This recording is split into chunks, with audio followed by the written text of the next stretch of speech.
You need a home and I need grandparents for my son, the woman tells the strangers. Heather had stopped the car on the dusty road without thinking twice.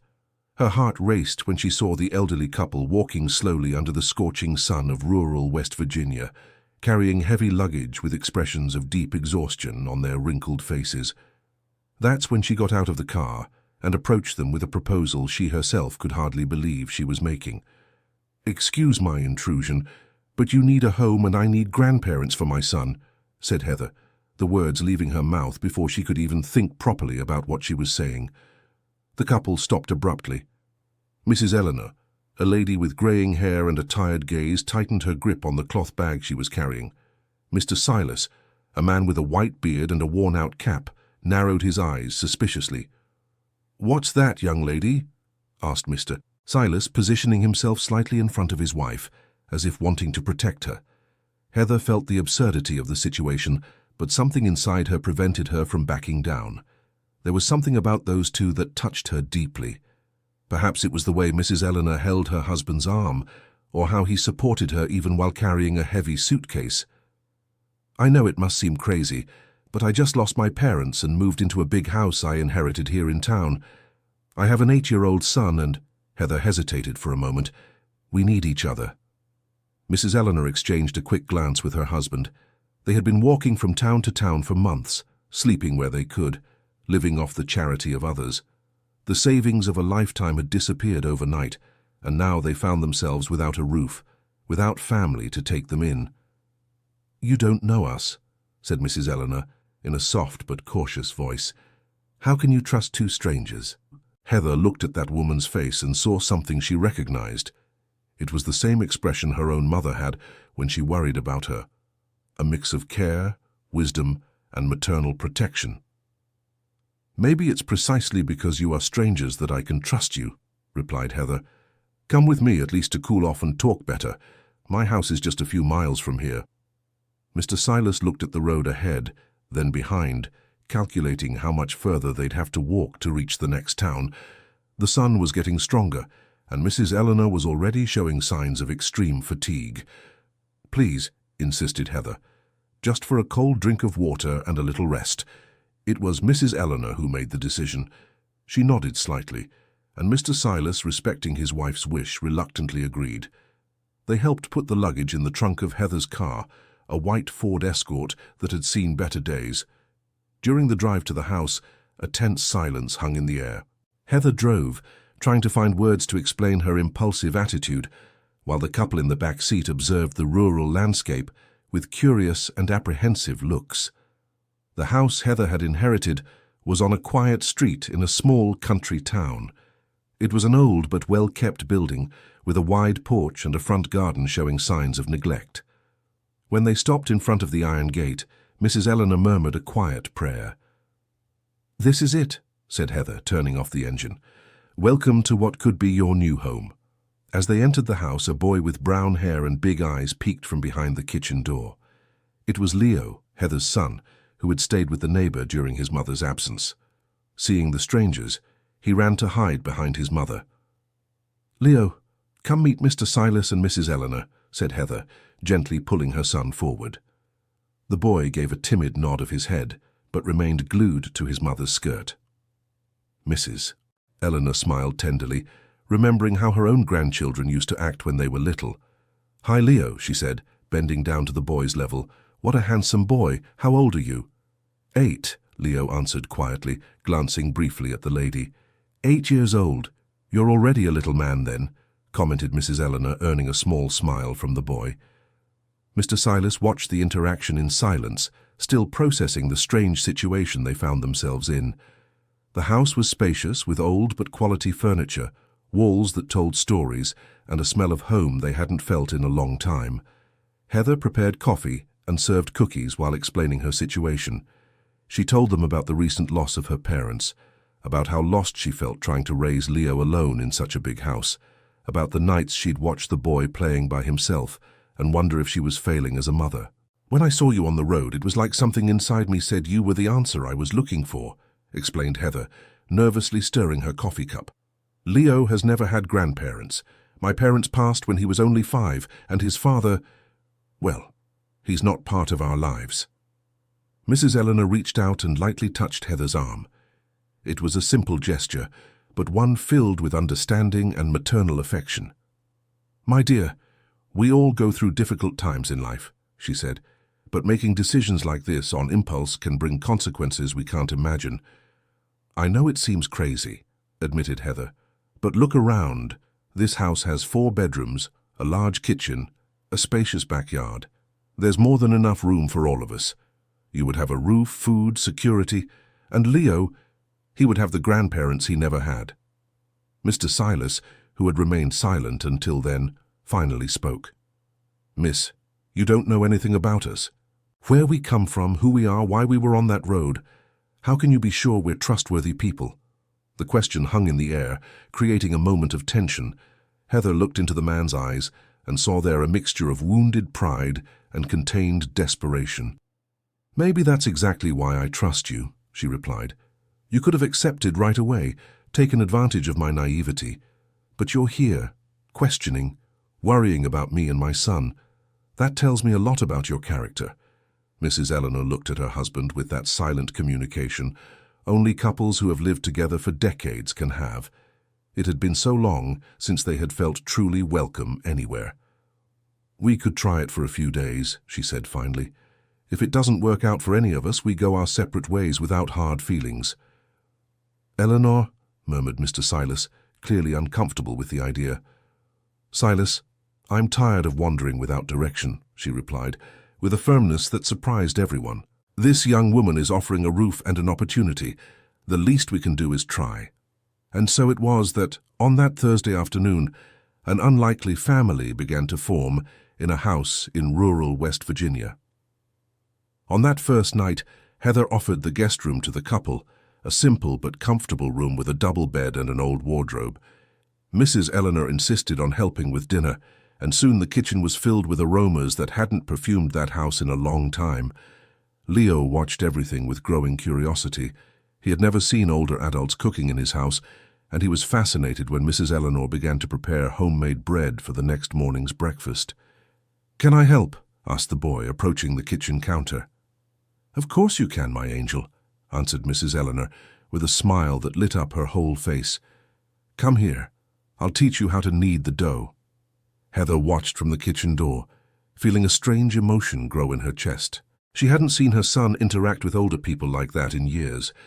There was something natural, something right about that scene. Mr. Silas, for his part, had settled on the porch, watching the quiet street. It was a stark contrast to the last months of uncertainty and endless walking. Part of him still couldn't believe the luck they'd had. During dinner, the conversation flowed more easily. Leo talked about school, about his favorite drawings, about how he missed the grandparents he'd barely known.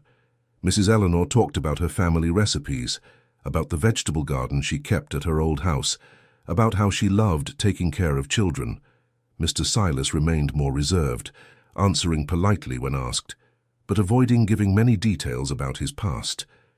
Heather respected his space, understanding that trust was something built over time. Dear listener, if you're enjoying the story, please take a moment to leave a like and especially subscribe to the channel. It really helps us who are just starting out, now continuing. After dinner, while Leo was taking a bath, Heather found herself alone with Mrs. Eleanor in the kitchen. The lady had insisted on washing the dishes, despite Heather's protests. "Mrs. Eleanor, can I ask a personal question?" said Heather, drying the plates the lady was washing. "Of course, dear. Why were you on that road? You're not homeless people. I can see it in the way you talk, how you behave." Mrs. Eleanor stopped scrubbing the plate in her hands, her gaze lost in the detergent suds. "Sometimes life plays tricks on us, Heather," she said, her voice heavy with sadness. "One moment we're safe, with our home, our routine, our dignity.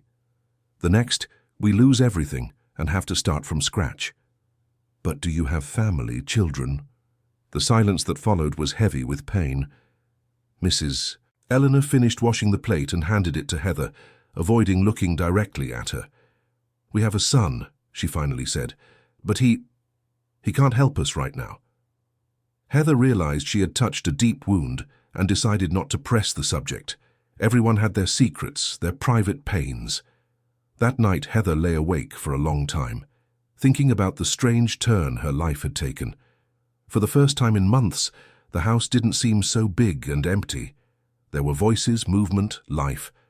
From the next room she could hear the low murmur of Mr. Silas and Mrs. Eleanor talking. She couldn't make out the words, but the tone was of people processing a significant change in their lives. The next morning Heather woke to the smell of fresh bread that Mrs. Eleanor had prepared the night before. She went down to the kitchen and found the table set, coffee brewed, and Leo already awake, sitting beside the lady, listening intently to a story she was telling. "Good morning," said Heather, still sleepy. "Good morning, dear," replied Mrs. Eleanor. "I hope you don't mind, but I woke up early and decided to make breakfast. It's an old habit." "Mind? I can't remember the last time someone made breakfast for me," said Heather, moved.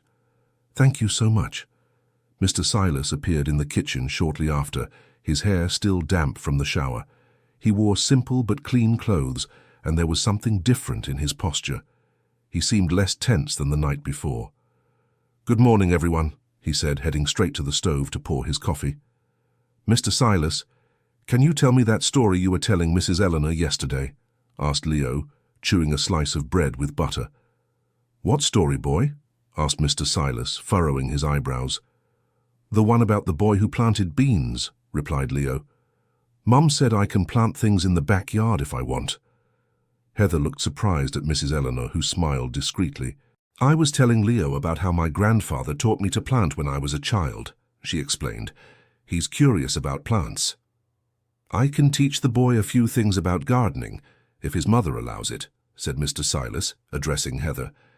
"I have experience with vegetable gardens." "Of course," replied Heather excitedly. "The backyard is a bit neglected anyway. It would be wonderful if you could help revitalize it." Leo clapped his hands, thrilled at the prospect of having a project with the house's new residents. After breakfast, Heather had to go out to handle some bureaucratic matters related to the house inheritance. She left Leo in Mrs. Eleanor's care, a bit apprehensive but confident everything would be fine. "Call me if anything comes up," she said, writing her cell phone number on a piece of paper. "Don't worry, dear," said Mrs. Eleanor. "We'll take good care of your boy." When Heather returned 3 hours later, she found a scene that made her stop at the front door. Leo was in the backyard, digging small holes in the dirt with a toy shovel, while Mr. Silas instructed him on the proper depth for planting radish seeds. Mrs. Eleanor was sitting in a chair on the porch, sewing a button that had come loose from the boy's shirt. It was such a domestic, natural scene that Heather felt her eyes fill with tears. For the first time since losing her parents, she felt she was making the right decision. "Mom!" shouted Leo when he saw her. "Look how many seeds we're going to plant. Mr. Silas said in 2 weeks we'll already be able to harvest radishes." Heather approached the makeshift garden bed, impressed with the progress they had made in such a short time. "You've been very productive today," she commented. "The boy has a knack for the land," said Mr. Silas, wiping his dirt-covered hands on an old towel. "It reminds me of when I was a child and helped my father on the farm." "You worked in agriculture?" asked Heather. Mr. Silas hesitated for a moment before answering. "Among other things, yes," he said, avoiding going into details. That night, after Leo went to sleep, the 3 adults gathered in the living room to talk. Heather had prepared some chamomile tea, and the atmosphere was more relaxed than the night before. "How are you feeling here?" asked Heather. "Are you comfortable?" "Very comfortable," replied Mrs. Eleanor. "It had been a while since we slept in a real bed." "And you? How do you feel about our presence?" asked Mr. Silas. "You must not be used to strangers in the house." Heather thought for a moment before answering. "You know, it's strange to say this, but you don't feel like strangers to me. It's as if you were missing here and now you're in the right place." Mrs. Eleanor smiled, touched by Heather's words. "To us, it also feels right to be here," she said. "It had been a long time since I felt useful, since I took care of a child." "Mrs. Eleanor, do you have grandchildren?" asked Heather delicately. The woman's smile faded a little, and she exchanged a sad look with her husband. "We did," she said, "but life's circumstances took us away from them. Heather realized again that she had touched on a painful subject and decided to change the focus. "Well, now you have Leo," she said, "and he's loving having you here. I've never seen him so excited about something." The first days turned into a week, and the week into a month. The house routine had established itself naturally, with each person finding their place and their responsibilities. Mrs. Eleanor woke up early and prepared breakfast for everyone. Her home cooking had turned meals into special occasions, with dishes Leo had never tried, and that Heather hadn't eaten since childhood. Mr. Silas had taken over caring for the backyard, transforming the neglected space into a small, productive vegetable garden. Leo followed him like a shadow, learning about plants, seasons, and the patience needed to watch things grow. Heather divided her time between work. She was a teacher at a local school, and the new feeling of coming home to find a house truly alive. Dinner conversations had become the most anticipated moment of her day, but not everything was perfect in this unusual arrangement. The neighborhood had begun to comment on the two elderly people living in the young widow teacher's house. Mrs. Gladys, a gossipy woman who lived 3 houses down, had spread rumors about the situation. "It's not normal for a single woman with a young son to take in strangers like that," she commented at the bakery. "Who's to say those people aren't dangerous?" The comments reached Heather's ears through the principal of the school where she worked. "Heather, I don't want to meddle in your life," said Principal Beverly during a conversation in the teacher's lounge. "But some mothers are talking about the situation at your house. They're concerned about the children's safety." "What situation?" asked Heather, pretending not to understand. "About the elderly couple living with you. People don't know who they are, where they came from. It's natural for there to be concern." Heather felt a mix of anger and sadness. How could people judge something so positive? "Principal Beverly, with all due respect, my private life is not the school's business or the other mother's business," she said, trying to stay calm. "Mr. Silas and Mrs. Eleanor are wonderful people who are taking very good care of my son and my home. But do you know their past? Are you sure they're trustworthy?" The question echoed in Heather's mind all the way home. It was true she knew very little about the couple's past.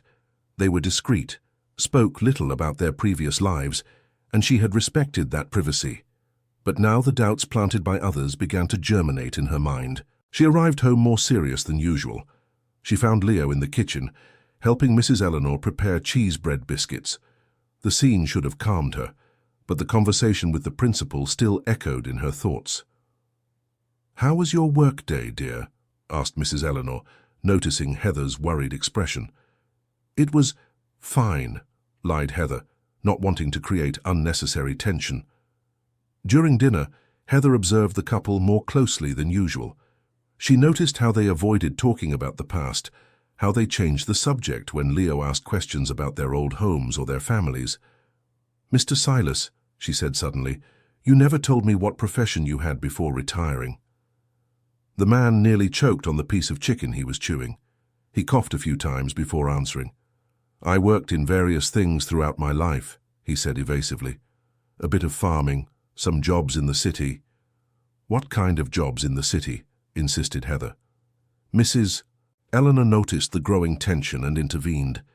"Dear, why all this curiosity? Did something happen?" Heather hesitated. She didn't want to hurt them, but the seeds of distrust had already been planted. "It's just, some people are asking about you. They want to know where you came from, what your story is." The silence that followed was awkward. Mr. Silas stopped eating completely, and Mrs. Eleanor looked down at her plate. "What kind of questions?" asked Mrs. Eleanor, her voice trembling. "Nothing serious," lied Heather, trying to soften the situation. "It's just neighborly curiosity, really." But the damage was already done. The sense of trust that had been built over the month seemed shaken by a few sentences. That night, Heather heard voices louder than usual coming from the couple's room. She couldn't make out the words, but the tone was clearly an argument. The next day, Mr. Silas was more withdrawn than usual, and Mrs. Eleanor looked like she had been crying. Leo, sensitive to the adults' mood changes, was also quieter. "Mommy, are Mr. Silas and Mrs. Eleanor going to leave?" he asked during breakfast, when the two elders weren't around. "Why are you asking that?" said Heather, surprised. "Because they're sad. And you're different too." Leo's childish sincerity touched Heather deeply. How had she let neighborhood gossip affect something so good that was happening in her life? She decided it was time for a frank talk with the couple. That afternoon, after Leo went out to play in the backyard, Heather sought out Mrs. Eleanor, who was sewing on the porch. "Mrs. Eleanor, I need to apologize for my behavior yesterday," she said, sitting in the chair beside her. "You don't need to apologize, dear. You have every right to know who you're sharing your house with." "But that's not it," insisted Heather. "I let other people's comments interfere with my relationship with you, and that was wrong of me." Mrs. Eleanor stopped sewing and looked directly at Heather. "Heather, you have a son to protect. It's natural to have doubts about us." "But I don't have doubts about you," said Heather firmly. "I see how you care for Leo, how you treat our home with affection, how you've brought life and joy to our lives. What matters to me isn't your past, but who you are today." Mrs. Eleanor's eyes filled with tears. "Thank you for saying that, dear," she murmured. "But perhaps it's better you know the truth about us." It was then that Mrs. Eleanor told the story they had kept for so long. They had been a middle-class couple, owners of a small house in the neighboring town. Mr. Silas had worked as a clerk in a company for over 30 years, until he retired. They had an only son, Trevor, who had married and had 2 children. Everything was fine until Trevor started having financial problems with his own business. First, he borrowed money from his parents. Then he asked them to sell some assets to help him. And finally, he convinced his elderly parents to sign some documents that, according to him, would help them get a bigger retirement. "We trusted him," said Mrs. Eleanor, her voice breaking with emotion. "He was our son. How could we imagine he would use our trust against us?" The documents they signed gave their son total power of attorney over his parents' assets. Trevor sold their house, withdrew all their savings, and disappeared with his family, leaving his elderly parents on the street with nothing. "We sought help, tried to reverse the situation legally," continued Mrs. Eleanor. "But the lawyers said it would be very difficult to prove we were deceived, and we didn't have the money to pay for a long lawsuit." Heather listened in silence, feeling a mix of indignation and sadness at the couple's story. "That's when we ended up in a public nursing home," continued Mrs. Eleanor. "A terrible place, where we were treated like objects, not people. We ran away from there a few months ago and have been walking ever since, trying to find a place to start over." "Why didn't you tell me this before?" asked Heather. "Because we felt ashamed," answered Mrs. Eleanor, wiping the tears streaming down her face. "Ashamed of having been deceived by their own son, ashamed of having lost everything, ashamed of having nowhere to go at our age." Heather stood up and hugged Mrs. Eleanor tightly. "You have nothing to be ashamed of," she said. "You are victims of a terrible situation, but that doesn't diminish your worth as people at all." Mr. Silas, who had appeared on the porch during the conversation, remained silent, clearly moved to see his wife opening up about the matter that had been tormenting them. "And now?" he asked. "Do you still want us to stay here, knowing all of this?" Heather did not hesitate in her response. "More than before," she said, "because now I understand that you're not just here to help me and Leo. We are also here to help you. That's what families do for each other." That night, after they told the full story to Leo, adapted for his age, the boy had a reaction that surprised everyone. "So you don't have a family?" he asked. "No, my dear," replied Mrs. Eleanor. "But you do have one," said Leo with the simplicity of children. "You have me and Mommy. We are your family now." It was at that moment that Heather became absolutely certain she had made the right decision on that dusty road 2 months ago. The following months brought an emotional stability that none of the 4 had experienced in a long time. Leo developed remarkably under the care of the grandparents, becoming more confident, more curious about the world, more empathetic with the people around him. Mr. Silas's vegetable garden had expanded and now produced an impressive variety of vegetables. The man had found in Leo a dedicated apprentice, and the boy had discovered a passion for gardening that no one expected. Mrs. Eleanor had become Heather's confidant, the person she could talk to about her insecurities as a mother, her financial worries, the challenges of raising a child alone. The lady's experience as a mother and grandmother brought a valuable perspective to everyday situations. Heather, in turn, had become the daughter the couple had lost when they were betrayed by their own son. She treated them with affection, respect, and gratitude, valuing every piece of advice, every caring gesture, every moment of companionship. But not everyone in the community had accepted this unconventional family well. Mrs. Gladys, the gossipy neighbor, had intensified her campaign of rumors about the strange situation at the teacher's house. She spread stories about the elderly couple being dangerous people, about Leo being neglected, about Heather being deceived. The social pressure began to affect Heather at work and in the community. Some mothers avoided letting their children play with Leo. Others made nasty comments when they saw her on the street with the elderly couple. The situation reached a breaking point when Mrs. Gladys decided to take more drastic action. On a Thursday morning, Heather was teaching when she was urgently called to the school principal's office. Arriving there, she found an unfamiliar woman waiting to speak with her. "Mrs. Heather," said the woman, standing up, "I'm a social worker for the county. I received a complaint about your son's living conditions and need to make a visit to your home." Heather's blood ran cold. "What kind of complaint?" she asked, trying to stay calm. "Someone alleged that you are exposing your minor child to risky situations by housing strangers with a questionable past in your residence," explained the social worker. "It's a standard procedure. We need to verify if the complaint has merit." Heather knew exactly who had made that complaint. Mrs. Gladys had crossed a line she should never have crossed. "Of course," said Heather, controlling the anger she felt. "When would you like to make the visit?" "If possible, this very afternoon, around 2 o'clock. Heather called home, asking them to inform Mr. Silas and Mrs. Eleanor about the visit. She didn't go into details over the phone, but asked them to keep everything normal and not to worry. When she arrived home for lunch, she found the couple visibly nervous. "What does this visit mean, Heather?" asked Mr. Silas. "Did we do something wrong?" "You haven't done anything wrong," Heather replied firmly. "Someone made a malicious report, but there's nothing to worry about. Our home is in order, Leo is happy and healthy, you are good people. There's nothing a social worker can criticize here." But inside, Heather was terrified. What if the social worker didn't understand the situation? What if she found it inappropriate to have two elderly people without documentation caring for a child? What if she decided that Leo needed to be removed from the home? At 2 o'clock sharp, the social worker arrived. She was a middle-aged woman with a serious appearance, but not hostile. She introduced herself as Brenda and explained that she would need to speak with all the residents of the house and do a general inspection of the living conditions. Leo, who had arrived from school just minutes before, was curious about the visit, but didn't show any discomfort or fear. On the contrary, when the social worker asked if he was happy at home, the boy answered enthusiastically about his gardening lessons with Mr. Silas and about the cookies he was learning to make with Mrs. Eleanor. "And how do you feel about these people living in your home?" asked Brenda. "They're my grandparents," Leo replied naturally. "They take care of me when Mommy is at work. They teach me cool things and Mrs. Eleanor makes really tasty food." "Do you feel safe with them?" "Of course," said Leo, as if it were the most obvious question in the world.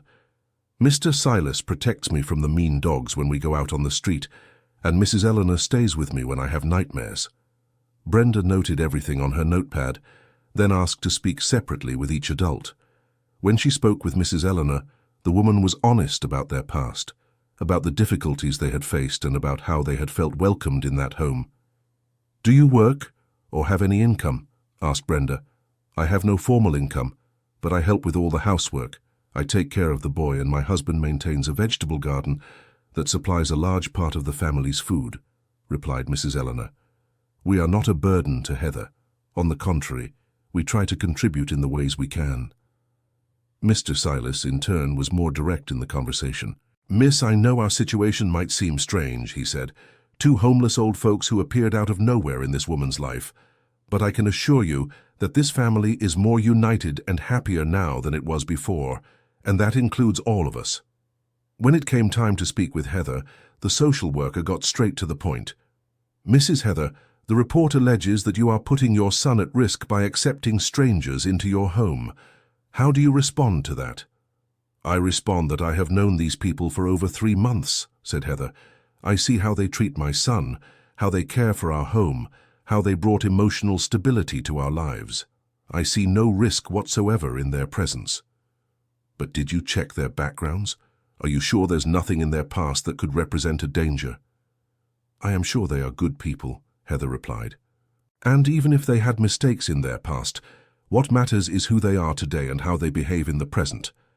Brenda did a full inspection of the house, checked the bedrooms, the kitchen, the hygiene conditions, the food available, and Leo's school materials. Everything was in perfect order. Before leaving, she asked to speak with Leo again, this time without the adults present. Leo, if you could change one thing about your home, what would it be? She asked. The boy thought for a moment before answering. I wish people would stop saying bad things about my family, he said. The lady from the blue house keeps saying my grandparents are dangerous, but they're not. They love me, and I love them. The simplicity and sincerity of the answer touched Brenda deeply. Before leaving, she gathered everyone in the living room to give her preliminary opinion. I found no evidence of neglect or a situation of risk for the child, she said. On the contrary, I found a structured family, a loving home and a happy, healthy child. I will file this complaint as unfounded. Heather felt as if a huge weight had been lifted from her shoulders. Just one recommendation, Brenda continued. It would be good to regularize your documentation situation to avoid future problems. After the social worker left, the four of them hugged in a display of relief and unity. Mama, said Leo, why did that woman ask all those questions? Because sometimes people don't understand that there are different kinds of families, Heather explained. But the important thing is that she understood our family is real and full of love. That night, Heather made an important decision. She would no longer allow the malice of some people to interfere with the happiness they had built together. The next morning, she sought out Mrs. Gladys for a frank conversation.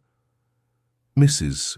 Gladys, I know you were the one who filed the complaint against my family, said Heather, getting straight to the point. The neighbor put on an expression of false indignation. I don't know what you're talking about, she said. Yes, you do. And I want to make one thing very clear, Heather continued, keeping her tone firm but polite. Mr. Silas, Mrs. Eleanor, and my son are my family. If you continue to spread rumors or make unfounded complaints, I will take the appropriate legal measures for slander and defamation. Mrs. Gladys was left speechless by Heather's firmness.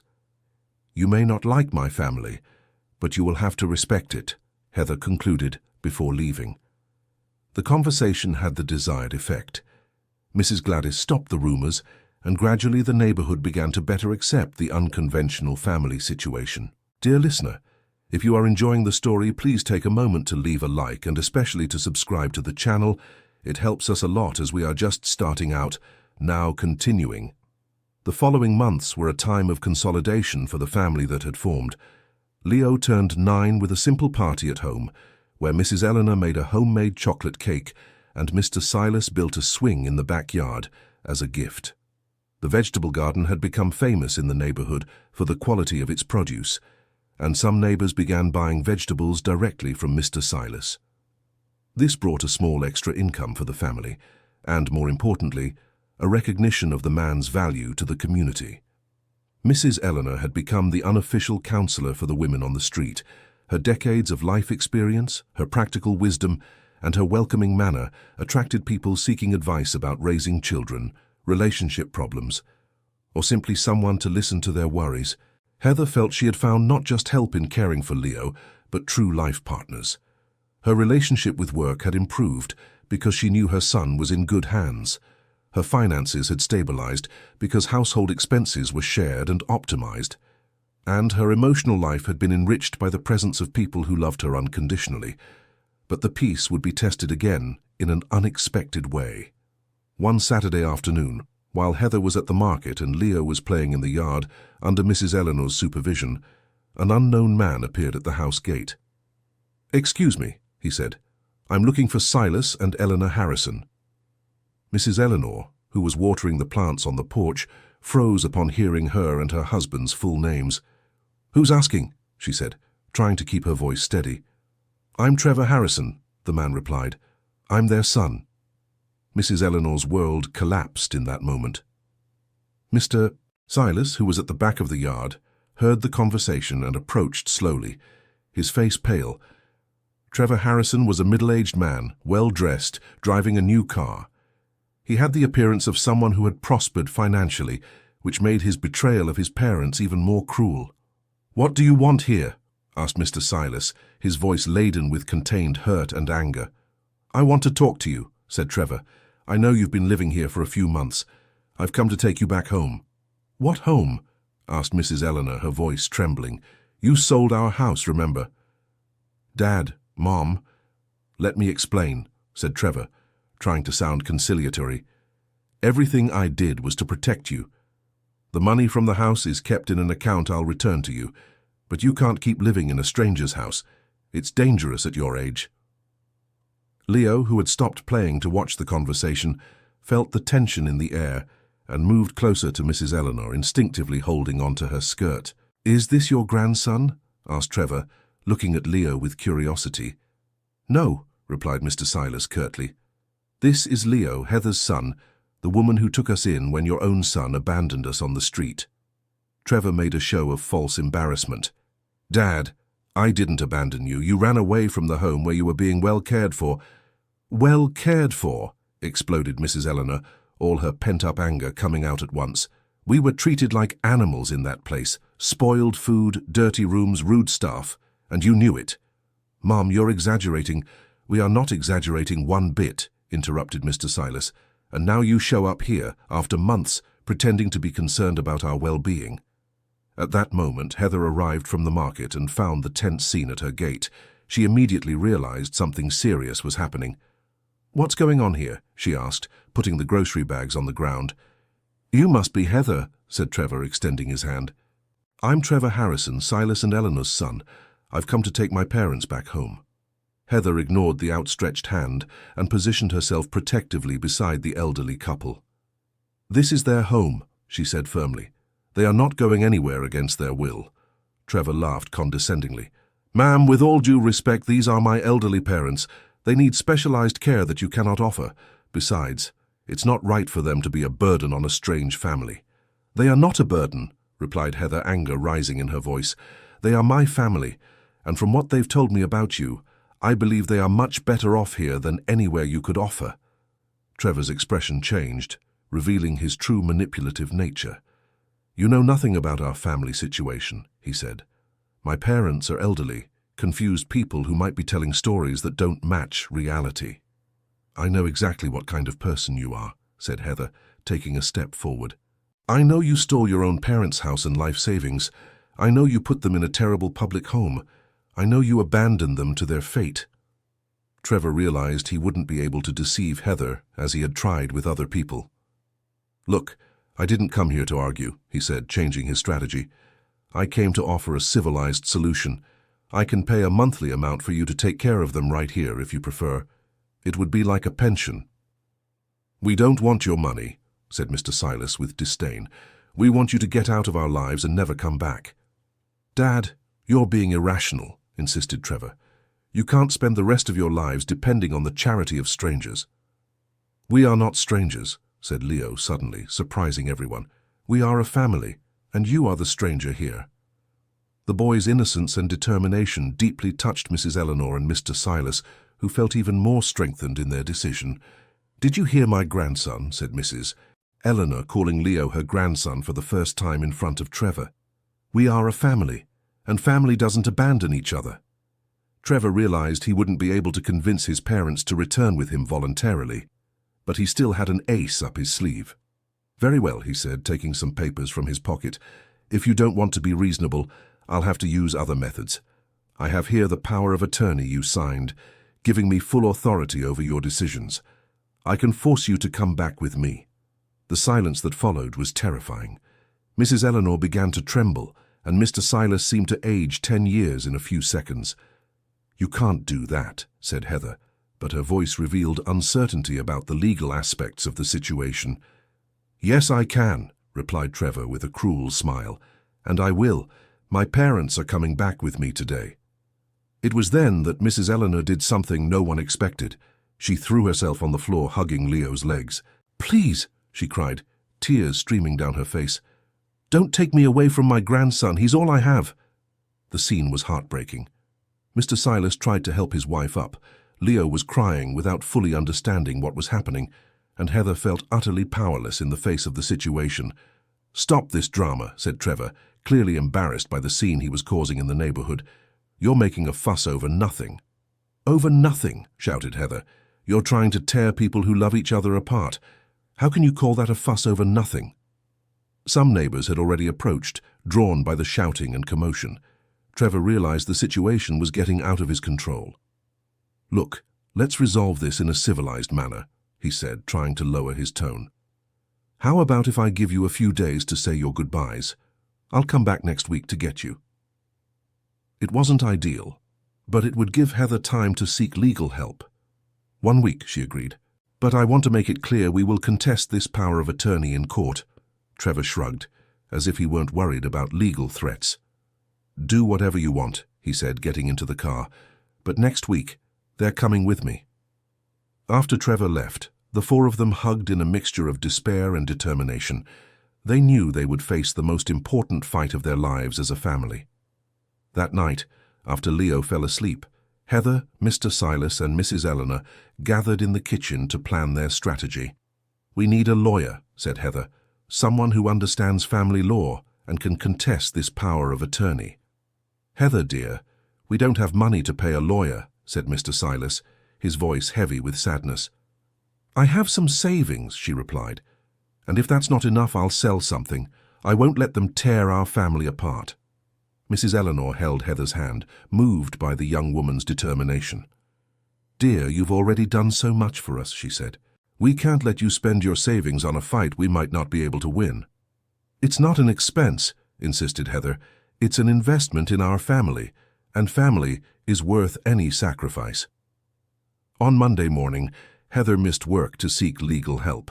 She visited 3 law offices, but the estimates were far beyond her financial means. It was then she remembered Mr. Sterling, an older lawyer who had handled her parents' inheritance paperwork. He had a reputation for being fair and charging reasonable prices. Mr. Sterling received Heather in his modest downtown office. He was a man of about 60, with graying hair and a kind but serious expression. "Tell me the whole story from the beginning," he requested, after Heather explained the reason for her visit.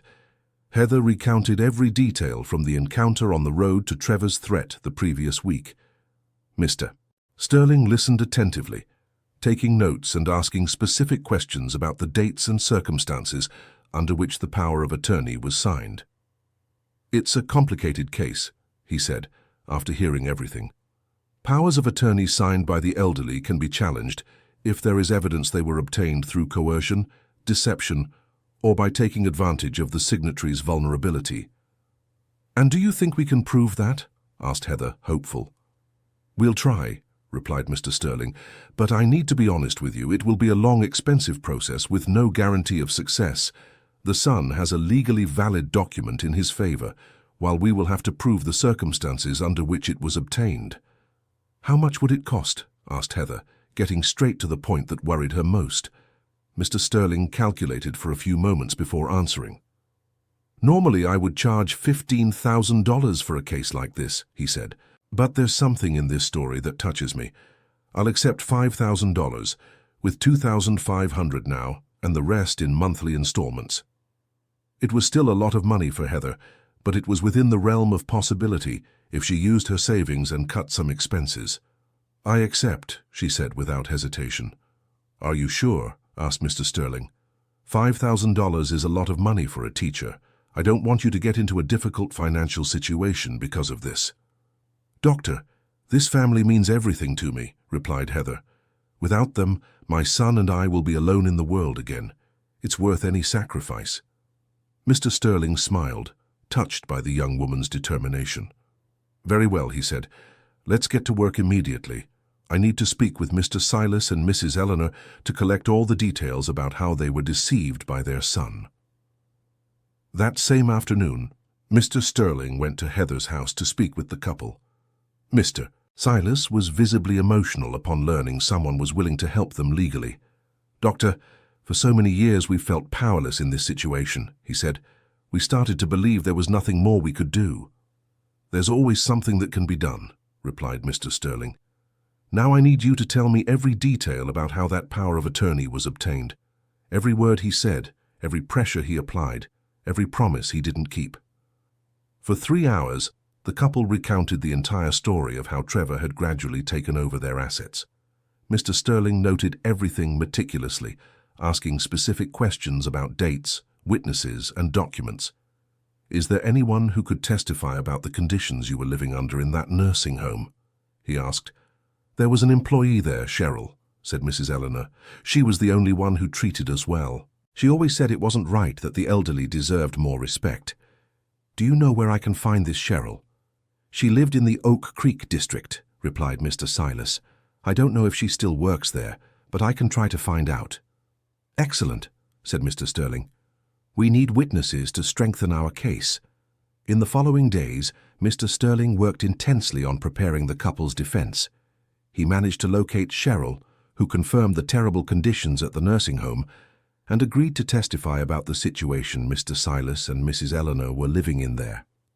He also found irregularities in the power of attorney documentation, which had been signed without the presence of impartial witnesses and without the couple having access to independent legal counsel.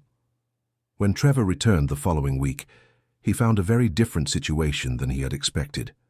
Instead of a frightened elderly couple, he found Mr. Sterling waiting for him in Heather's living room. "Trevor Harrison?" asked the lawyer, standing up. "I'm Mr. Sterling, attorney for Silas and Eleanor Harrison. I'm here to notify you that my clients are legally contesting the power of attorney you hold." Trevor couldn't hide his surprise and irritation. "This is ridiculous," he said. "The power of attorney is valid and was signed by my own parents." "Signed under circumstances that constitute coercion and exploitation of the vulnerability of elderly persons," replied Mr. Sterling calmly. "Until the court rules on the validity of the document, my clients will remain where they are." "You have no way to prove anything," said Trevor, but there was uncertainty in his voice. "We have witnesses, documents, and sufficient evidence to question the legitimacy of your actions," the lawyer replied. "I recommend you seek legal counsel as well." Trevor left the house visibly upset, but not before making one last threat. "You're going to regret complicating a situation that could have been resolved simply," he said, pointing his finger at Heather. "And you, especially, are going to pay dearly for getting involved in a fight that isn't yours." After Trevor left, Mr. Sterling reassured the family about the next steps. "Now it's a matter of time," he said. "The process may take a few months, but we have a good chance of annulling the power of attorney and ensuring you can continue living together." That night, for the first time in weeks, the family was able to have dinner in peace, knowing they had a real chance of staying together. The following months were tense and full of anticipation. Trevor tried several maneuvers to pressure his parents into dropping the lawsuit, including cutting off their retirement benefits, which they discovered were being diverted to an account he controlled. The family's financial situation became even tighter, but supportive neighbors began to help in unexpected ways. Some bought vegetables from Mr. Silas's garden at above-market prices. Others ordered cakes and cookies from Mrs. Eleanor, creating a small extra income that helped the family get by during the difficult period. Leo, who had turned 10 during this time, showed impressive maturity in the face of the situation. Instead of becoming anxious or scared, he grew even closer to his grandparents, as if wanting to protect them from any external threat. "Mum," he said in a nighttime conversation with Heather, "even if that man manages to take my grandparents away, they'll still be my family, right?" "Of course they will, sweetheart," replied Heather, hugging her son. "Family isn't just about living in the same house. It's about loving, caring for, and being present in each other's lives. Then we'll find a way for all of us to stay together," said Leo, with the typical determination of children, "because families don't split up." Leo's childlike wisdom further strengthened the determination of all the adults involved in the situation. The first court hearing took place on a rainy August morning. Heather missed work to accompany Mr. Silas and Mrs. Eleanor to the courthouse, while a neighbor looked after Leo. Trevor arrived accompanied by an expensive lawyer, wearing an impeccable suit and showing total confidence in the outcome. He greeted his parents with false cordiality, as if they were at a normal family meeting. "Dad, Mom, you still have time to back out of this nonsense," he whispered before the hearing began. "You know you can't win." "The only nonsense was ever trusting you," replied Mr. Silas, surprising himself with the firmness of his answer. The hearing was tense. Trevor's lawyer argued that the power of attorney was valid and that the elderly couple was being manipulated by third parties interested in appropriating their meager resources. Mr. Sterling, for his part, presented evidence of the deplorable conditions of the home where the couple had been placed, testimonies about the coercion exercised by Trevor to obtain the power of attorney, and documents proving the misappropriation of the elderly couple's funds. The most moving moment was when Mrs. Eleanor was called to testify. With a trembling but determined voice, she told the whole story of betrayal and abandonment, describing details that moved even the judge.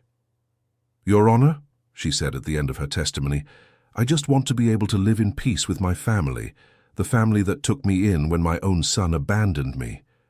I don't ask for wealth or luxury. I only ask for the right to choose where and with whom I want to spend the years I have left." The judge, a middle-aged man with a serious but fair expression, announced that he would need time to analyze all the evidence presented. "The decision will be communicated in 30 days, he said. "Until then, the current situation remains, with the petitioners staying under the care of the Heather Santos family." Leaving the courthouse, Trevor approached Heather with an unexpected proposal. "Listen," he said, "I can see you really care about my parents. How about we make a deal? I let them stay here, but in return you give me half of their pension every month. It's a good situation for everyone." Heather looked at Trevor with a mixture of disgust and pity. "You really don't understand what family love is, do you?" she said. "We don't want anything from your parents except their company, and we're not giving you anything except the distance you deserve." Trevor left angry, but Heather realized the proposal revealed his concern about the outcome of the case. If he were completely confident of victory, he wouldn't be trying to negotiate. The 30 days of waiting felt like an eternity. The family tried to maintain a normal routine, but the tension was palpable. Mr. Silas had visibly lost weight, and Mrs. Eleanor had developed insomnia. Heather made a point of keeping spirits high, organizing small family celebrations, and encouraging conversations about future plans, as if she were certain they would stay together. Leo, sensitive to the emotional state of the adults, came up with a special project. He began writing a family book where he recorded the stories Mrs. Eleanor told, Mr. Silas's gardening lessons, and his own reflections on what it meant to have a chosen family. "When we're old," he said one night, "we'll read this book and remember how brave we were during this difficult time." Leo's unshakable faith in the family staying together deeply touched the adults and helped them maintain hope during the weeks of waiting. Finally, decision day arrived. The whole family gathered at the courthouse, along with Mr. Sterling, to hear the judge's verdict.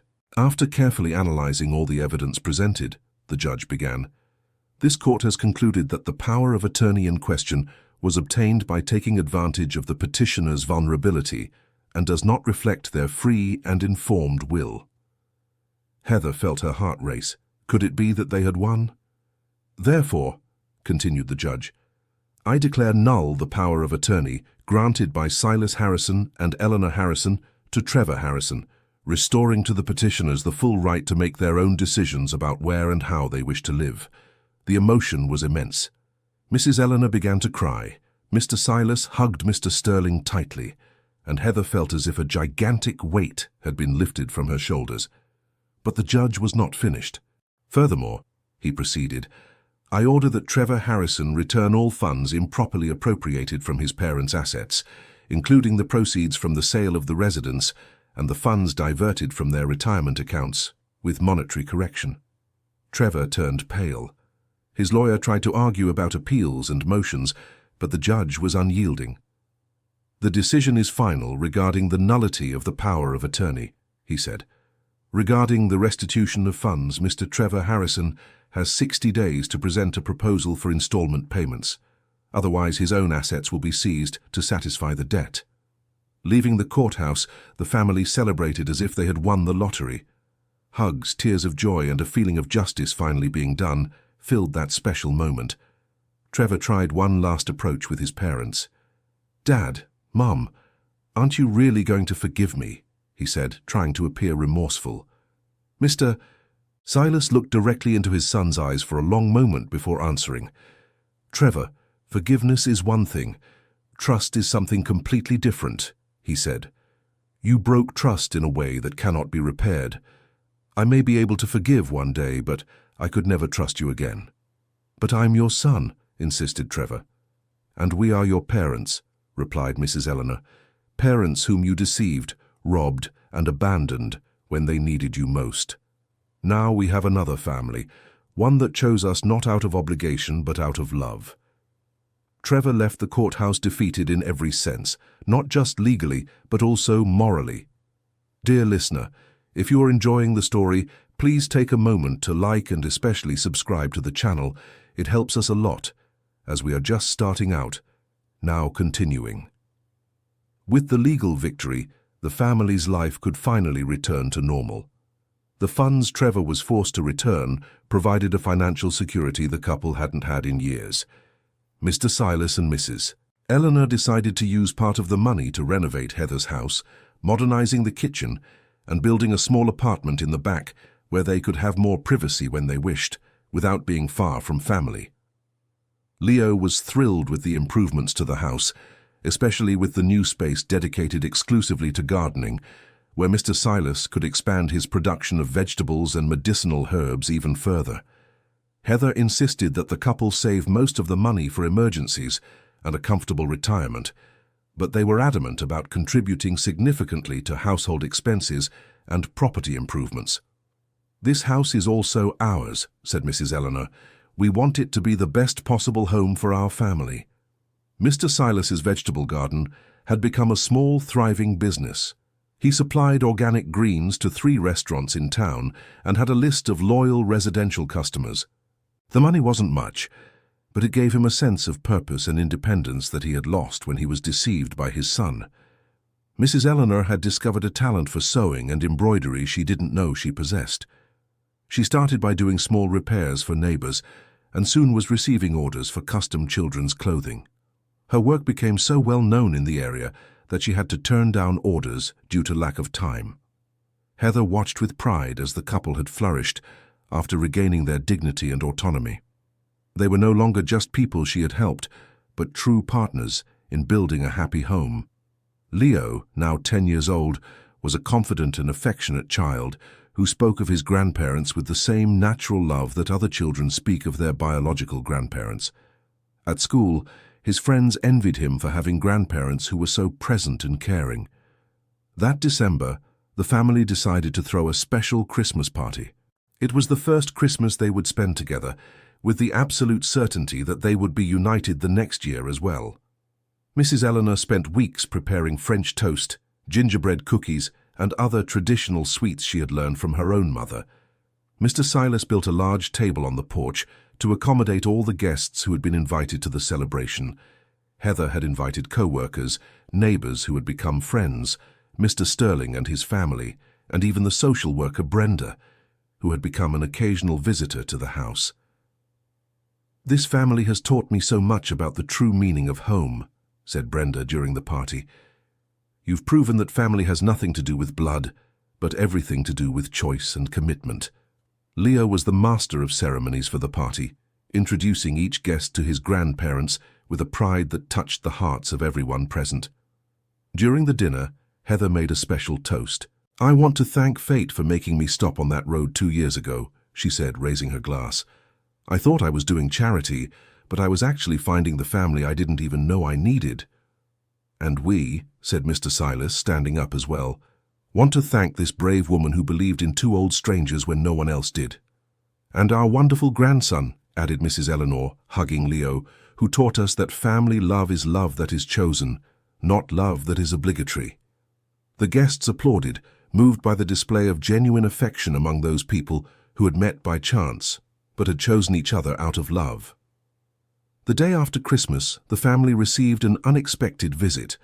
It was a journalist from the regional newspaper who had heard about the story through Mr. Sterling and wanted to write a feature on unconventional families. "I'd like to tell your story," she said. "I think it could inspire other people who are going through similar situations." Heather, Mr. Silas and Mrs. Eleanor hesitated at first. They didn't want unnecessary exposure or morbid curiosity about their lives.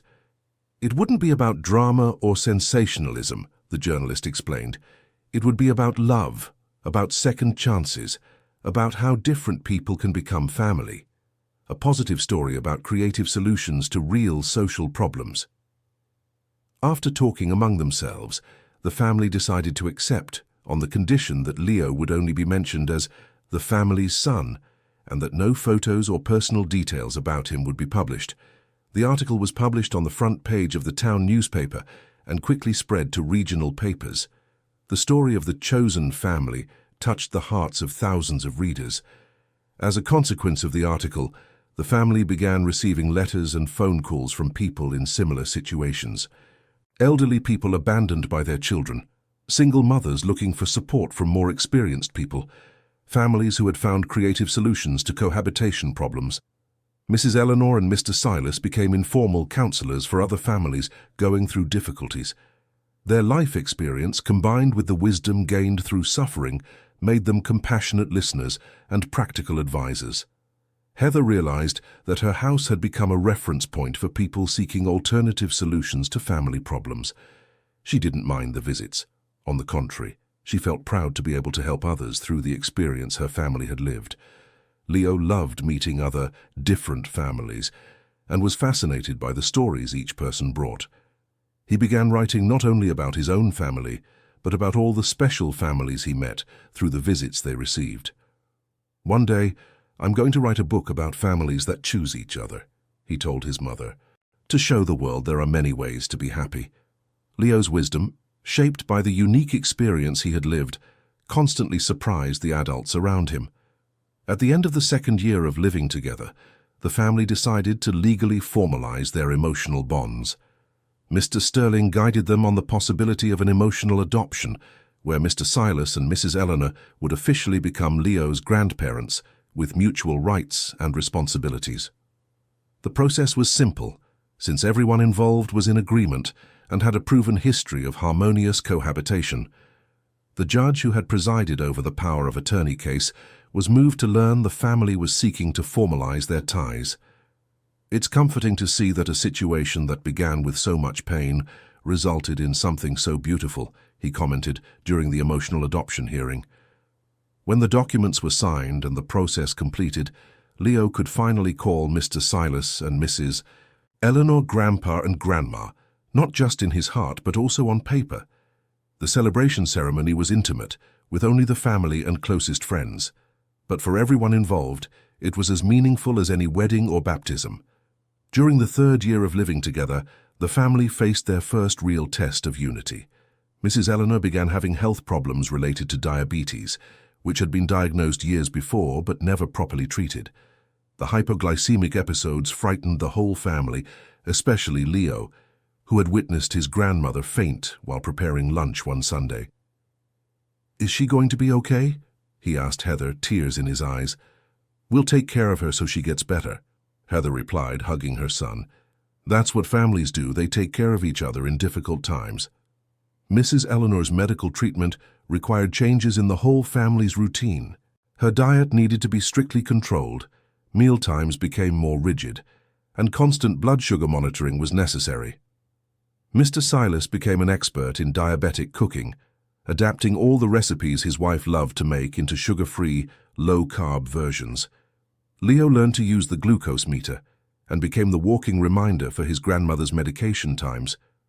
Heather organized her work schedule to always be available when her mother-in-law needed to go to the doctor or have tests. She never complained about the necessary changes. On the contrary, she saw it as an opportunity to repay all the care she had received. "When you came here, you took care of me and Leo when we needed it most," she told the couple. "Now it's our turn to take care of you." Mrs. Eleanor's illness, instead of weakening the family, strengthened it even more. Everyone came together around the common goal of keeping the matriarch healthy and happy. She in turn tried a few times to downplay her condition so as not to be a burden on others, but soon realized that accepting care was as important as offering it. "I've learned that letting others take care of us is also a form of love," she said in a conversation with Heather. "For many years I thought being strong meant not needing anyone. Now I know that being strong sometimes means letting the people we love help us." With proper treatment and constant family support, Mrs. Eleanor's health stabilized. She remained active and involved in family life, just with more care and regular medical attention. The scare with their grandmother's health made the whole family reflect on the importance of taking good care of each other and valuing every moment they had together. Leo, now 12 years old, had become a responsible and caring pre-teen. His schoolmates admired the relationship he had with his grandparents, and many commented that they wished they had grandparents so present in their lives. "You're lucky to have grandparents who care about you so much," said a friend after visiting Leo's house. "Anyone can have grandparents like that," replied Leo. "Sometimes it's just a matter of finding the right people and choosing to become their family." The boy's wisdom, shaped by the unique experience of growing up in a chosen family, often surprised adults who heard him talk about relationships and family. During the 4th year of living together, the family received an unexpected proposal. A television producer had read the article about them and wanted to make a documentary about unconventional families. "It would be an opportunity to show all of Brazil that there are many ways to be a family," explained the producer during a meeting at their home. The family hesitated. They didn't want to overexpose themselves or become a spectacle for others' curiosity. On the other hand, they saw an opportunity to inspire other people who might be going through similar situations. "If it can help other families form or other people find a home, it's worth it," said Heather, after much discussion on the subject. The documentary was filmed over 3 months, showing the family's natural routine, their daily interactions, and their reflections on what it means to be a family. Leo was the natural star of the documentary. His spontaneity, combined with an impressive emotional maturity for his age, captivated the entire production team. "To me, family has always been like this," he said during one of the interviews. "People who love each other, take care of each other, and choose to stay together. I didn't know that was considered different until people started talking about our story." The documentary aired on a national television network and had a major impact. The family received hundreds of messages from people who identified with their story and from other families who had found similar solutions to their problems. The attention brought both positive aspects and challenges. On one hand, they became a reference for people seeking to form unconventional families. On the other, they had to deal with excessive curiosity and some criticism from people who didn't understand or approve of their family arrangement. "Some people will never understand," said Mrs. Eleanor during a family conversation. "But that doesn't matter. What matters is that we know how happy we are together." The visibility also brought opportunities. Mr. Silas was invited to give lectures on urban agriculture and sustainability. Mrs. Eleanor began selling her sweets and savory snacks through orders that came from various cities in the region. Heather was approached by universities to speak about contemporary families in pedagogy and social work courses. The family had unintentionally become spokespeople for a broader movement redefining traditional concepts of family. Leo, now 13, had developed a particular interest in writing about human relationships. His family book had transformed into a more ambitious project, a collection of stories about different families he knew. "I want to show that there isn't just one right way to be a family," he explained when asked about his writings. "There is love, care, and choice. The rest is just detail." Gradually, Leo began giving talks at schools in the region about bullying, prejudice, and accepting differences. His unique experience gave him the authority to speak about complex topics in a simple and touching way. During the 5th year of living together, the family faced a situation that once again tested their unity. Trevor, the son of Mr. Silas and Mrs. Eleanor, appeared again, this time in a very different financial situation. He had lost his job, his wife had filed for divorce, and he was going through serious financial difficulties. He showed up at the family's house on a rainy night, humble and seemingly remorseful. "Dad, Mum, I was wrong," he said with tears in his eyes. "I was very wrong. I lost everything because of my greed and selfishness. I'm not asking for forgiveness because I know I don't deserve it. I just wanted you to know that I regret everything I did." The situation was delicate. On one hand, Trevor seemed genuinely remorseful. On the other, his betrayal had been so deep that it was hard to believe in any real change. Mr. Silas and Mrs. Eleanor were visibly shaken by their son's appearance. Part of them still loved the boy they had raised, but the hurt was too deep to be easily overcome. "Trevor," said Mr. Silas after a long silence, "I appreciate you coming to apologize. But you understand we can't simply forget what happened." "I understand, Dad," replied Trevor. "I'm not asking to come back into your lives. I just wanted you to know I recognize my mistakes." Heather watched the scene with conflicting feelings. On one hand, she felt compassion for anyone in trouble. On the other, she was afraid Trevor might be a threat to the stability they had built. Leo, now mature enough to understand the situation, surprised everyone with his reaction.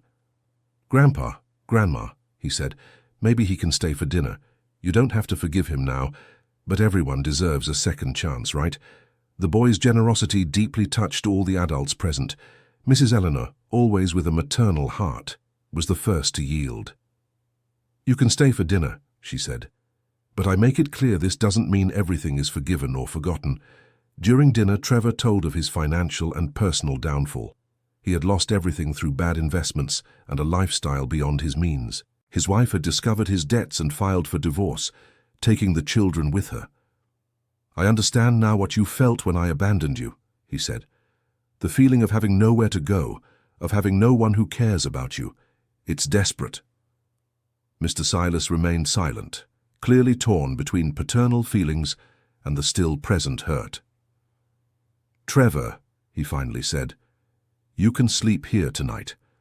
Tomorrow we'll talk about what to do." That night, the family gathered to discuss the situation after Trevor went to sleep. "I don't know what to do," said Mrs. Eleanor, clearly emotional. "Part of me still loves that boy I raised. Another part is afraid of being deceived again." "Mom," said Heather, holding her mother-in-law's hand, "you don't have to make any decision right now.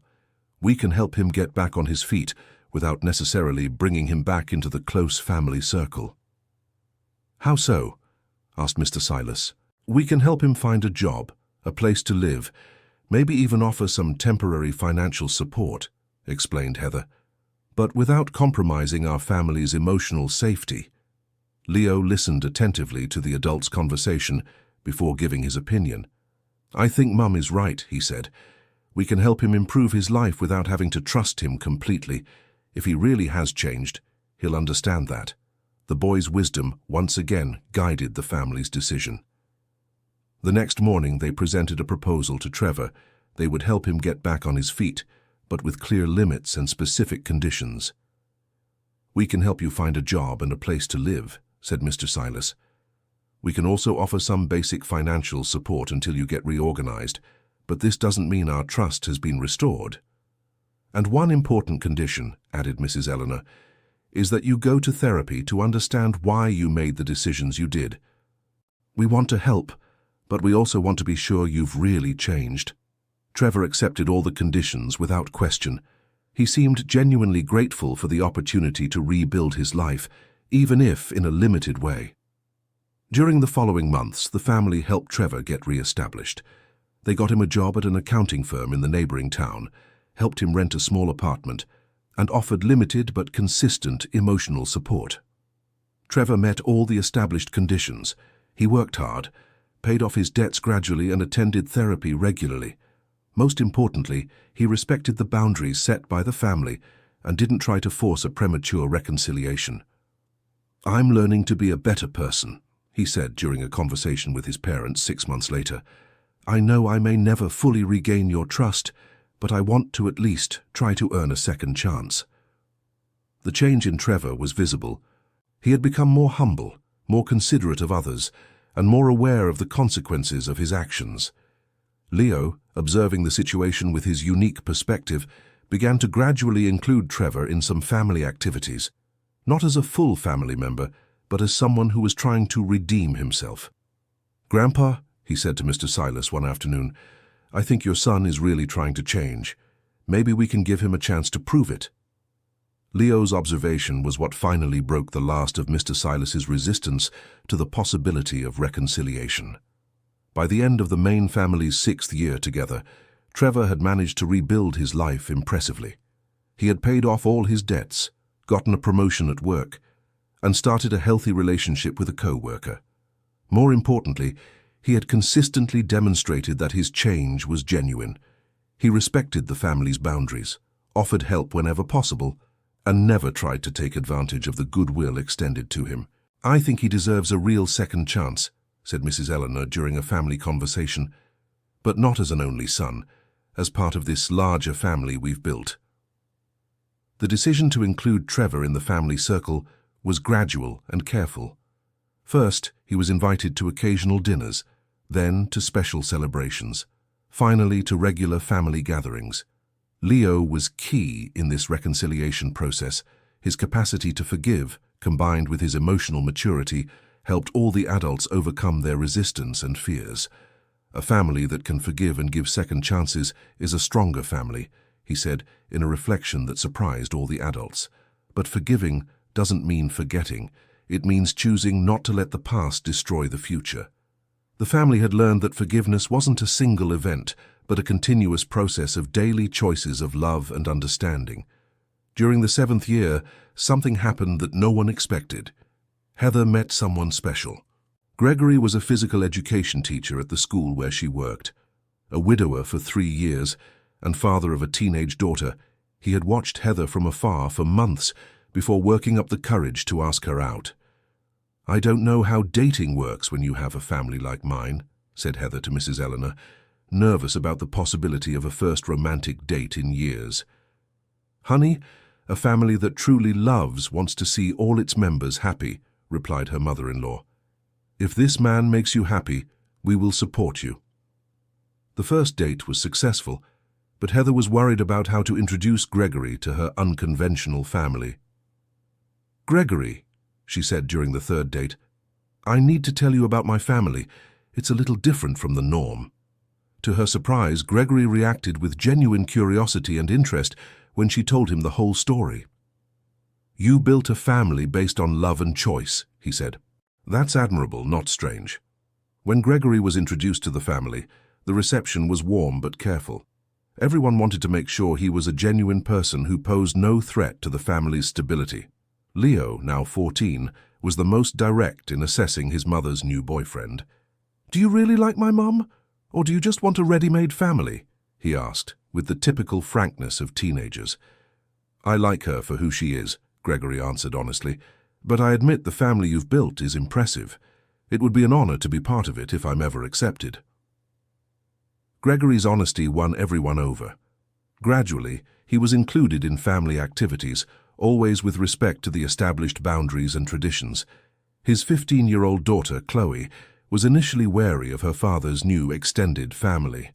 But the warm welcome she received from everyone, especially from Leo, who finally had a sister, quickly broke down her resistance. "I've never seen a family so close-knit," she remarked after the first Sunday lunch at the house. "It's like you all really chose each other to be happy together." Heather's relationship with Gregory developed naturally and healthily. He respected the existing family dynamic and never tried to impose changes or assume a role that wasn't his.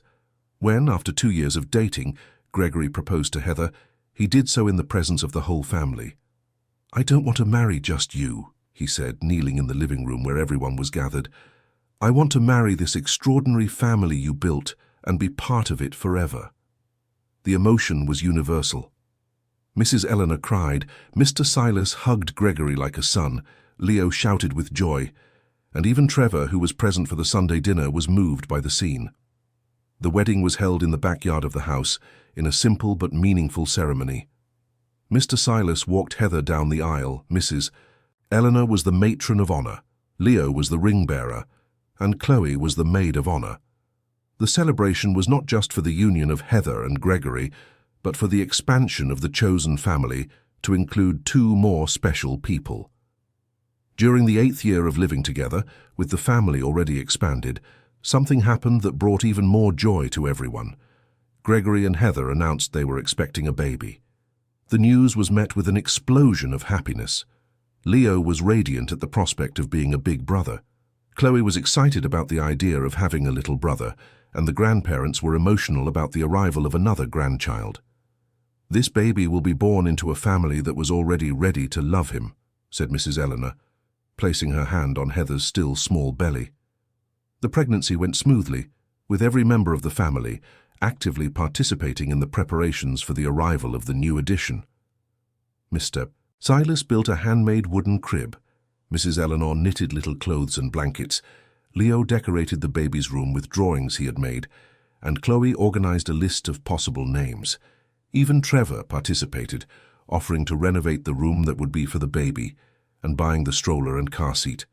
When little Lily was born on a sunny spring day, she was welcomed not only by loving parents, but by an entire family that had been anxiously awaiting her. "Look at this," said Leo, holding his little sister for the first time. "She was born into the most interesting family in the world. She'll have so many stories to tell when she grows up."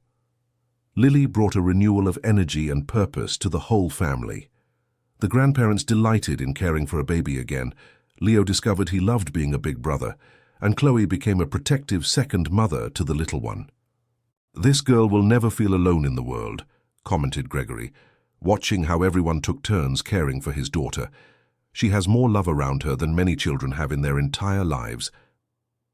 During the 9th year, with Lily taking her first steps and babbling her first words, the family solidified definitively as a strong and harmonious unit. Leo, now 16, had become a mature and thoughtful young man, deeply influenced by the unique experience of growing up in such a special family. He continued writing about families and relationships, and his writings had begun to be published in magazines and websites about education and family. Chloe, at 17, had decided she wanted to study social work, inspired by the experience of seeing how a family can form through mutual care and conscious choice. Mr. Silas, now 75, remained active and healthy, tending to an even larger vegetable garden and offering urban agriculture consulting to people in various towns across the region. Mrs. Eleanor, at 72, had become a local reference for home cooking and baby care, often consulted by young mothers in the community. Gregory had integrated completely into the family, taking on responsibilities and contributing with his affectionate and stable presence. His experience as a father helped greatly with the family's balance, especially during the more challenging moments. Trevor had become a respected member of the extended family. His personal transformation was evident, and he often helped other men in the community who were going through crises similar to those he had faced. Heather watched her family with a feeling of deep gratitude. 10 years earlier, when she stopped on that dusty road, she never imagined that impulsive decision would result in the creation of such a rich and complex family. "Sometimes I think I wasn't the one who saved you," she said to Mr. Silas and Mrs. Eleanor during an evening conversation on the porch. "It was you who saved me and Leo." "My dear," replied Mrs. Eleanor, holding Lily, who was sleeping in her lap, "no one saved anyone. We found each other when we all needed family, and we chose to build one together. That's not salvation, it's luck, fate, and a lot of daily work of love. The family had learned that the strongest bonds are not those imposed by blood or law, but those forged through daily choices of care, understanding, and mutual commitment. During the 10th year, the family decided to further formalize their bonds through a special project. They created a non-profit foundation to help other unconventional families form and remain stable. The Chosen Family Foundation started small, offering free legal guidance for people wanting to formalize emotional adoptions, family mediation for conflicts in non-traditional arrangements, and emotional support for people who were forming families by choice. Leo, now 17, became the foundation's youth spokesperson, giving lectures at universities about the challenges and benefits of growing up in a chosen family. "The world is changing," he would say in his lectures, "and families are changing with it. We need to create legal, social, and emotional spaces so these new forms of family can thrive." The foundation grew quickly, attracting volunteers, donors, and families seeking support. Within 2 years, it was operating in 5 cities in the region and had helped over 100 unconventional families become legally established. Mrs. Eleanor became the coordinator of the Grandparents by Choice program, which connected lonely seniors with young families needing support. Mr. Silas created a family farming program that taught urban families how to grow their own food. Gregory developed a physical activities program for non-conventional families, recognizing that group activities strengthened emotional bonds. Chloe, still a teenager, coordinated a support group for young people growing up in chosen families. Even Trevor found his place at the foundation, offering free financial consulting for families facing economic difficulties. The family had discovered that their personal experience could benefit hundreds of other people living in similar situations. When Lily turned 3, during a party that brought together more than 50 people among blood relatives, chosen family, and close friends, Heather gave a speech that summarized her family's extraordinary journey. 12 years ago, she said, with Lily in her arms and all the other family members around her, I stopped on a road because I saw 2 people who needed help. Today I look around and see that those 2 people have multiplied into a family that includes dozens of people who have chosen to love and care for each other. This little girl, she continued, kissing Lily's forehead, will grow up knowing that family isn't about genetic coincidence or predefined social roles. It's about the conscious choice to be present in each other's lives, in joys and in hardships. You are all living proof that love is the only necessary foundation for a true family, and I hope that when Lily grows up, she too will know how to choose her family with the wisdom you all have taught me. The applause was long and emotional. In the audience were people whose lives had been touched directly or indirectly by that extraordinary family born from a chance meeting on a dusty road. Mr. Silas, now 78 and still sharp and active, asked to speak as well. When Eleanor and I were on that road, lost and without hope, we never imagined we would find not just a home but a daughter, grandchildren, and a family larger than we ever dreamed of having, he said, his voice steady despite the emotion. Heather taught us that family is a verb, not a noun. Family is something you do every day through small acts of care, understanding, and presence. It's not something you inherit or get automatically. It's something you build with patience, work, and a lot of love. And now, he continued, looking at Lily, who was playing with a toy in her mother's lap, we have a new generation who will grow up knowing that family is a choice, and that this choice is the most important one we make in life. Mrs. Eleanor, at 75, was still the emotional matriarch of the family. Her practical wisdom and maternal care had shaped not only her direct grandchildren, but dozens of young people who had passed through the house over the years. My children, she said, addressing everyone present, what I've learned in these wonderful years is that love multiplies when it is shared. The more people we choose to love, the more love we have to give. This family began with 4 people who needed each other. Today we are dozens, and each new person who enters brings more joy, more wisdom, more love for all of us. May Lily grow up in a family that keeps growing, that keeps choosing to love, that keeps proving the strongest bonds are those woven by the heart. The party went on into the late hours, with people of all ages talking, laughing, sharing stories, and celebrating the multiple meanings of family. Leo, now an 18-year-old about to enter university to study social psychology, watched the scene with the eyes of one who had grown up in a unique experience. "Mom," he said to Heather, when they found themselves alone for a moment, "thank you for stopping on that road. Thank you for choosing our crazy and wonderful family. Thank you for growing up alongside our family," replied Heather, hugging the son who had become a wise and compassionate young man. "You taught us as much as we taught you."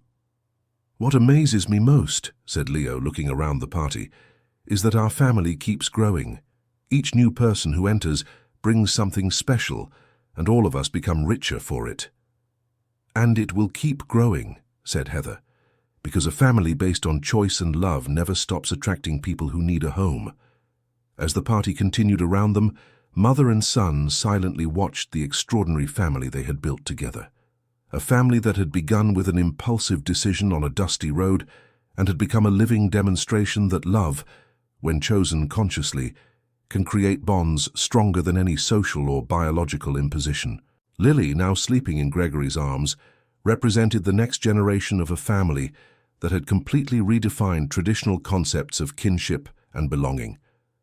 At the end of the party, when the last guests had left and the nuclear family gathered to clean up, there was a moment of contemplative silence.